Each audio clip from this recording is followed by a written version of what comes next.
The staff at a Texas hospital were more than shocked after a mother brought in a baby with burnt hands. Sadly, things would only get worse as doctors made a second horrid discovery about the situation that would leave them speechless. Aiden McGivney, center and his burnt hands, left.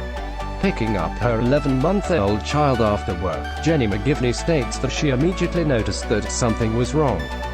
As if hearing his blood-curdling screams weren't enough to put her on edge, she then saw young Aiden doing something rather strange with his hands. "I couldn't believe it," McGivney recalled. "I couldn't believe what I saw.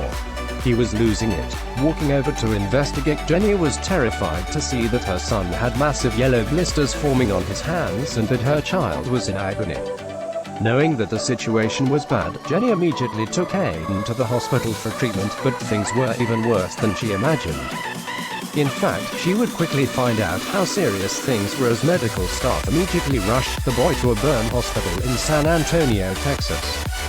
That's about the time that doctors made a second horrid discovery about the situation. As they'd learned, Aiden attended the Goddard School Daycare in Austin, Texas, which is where he actually burnt his hands. Come to find out, there is at least one specific door in the building that gets extraordinarily hot from the sun. When Aiden put his hands on the door, he was instantly burned.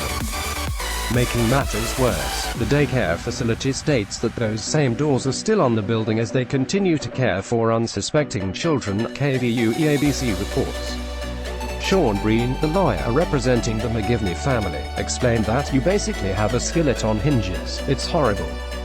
It could be 190 degrees, describing the door. Of course, Jenny McGivney had a few questions of her own, adding, "It was cool that day. It was 75 degrees. How did the door get that hot? What were the teachers doing and why didn't they call for help?" In the meantime, Aiden was immediately placed on anesthesia to help cope with the pain. However, it has remained a very slow and excruciating recovery process.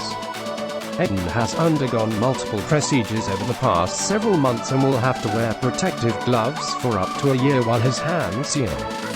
Aiden's injuries have slowed his eating development and caused him a lot of pain, McGivney said. The family sued the Goddard School for damages. The Travis County Sheriff's Office opened an investigation and Child Protective Services representatives tested the door at the school. Source: KHOU 11. Currently, CPS is investigating the Goddard School Daycare, saying that they must address the door situation to protect future children, but the school has yet to remedy the issue. Sadly, it looks like this school is more concerned with staying open than ensuring that the children are safe. What's worse, the school has implied that they've known about this issue for quite some time. As explained in the lawsuit's discovery process, staff members have tried to use laminated posters to cover the doors on the outside, but they keep falling off. Since that didn't work, the daycare said they were trying to find another solution.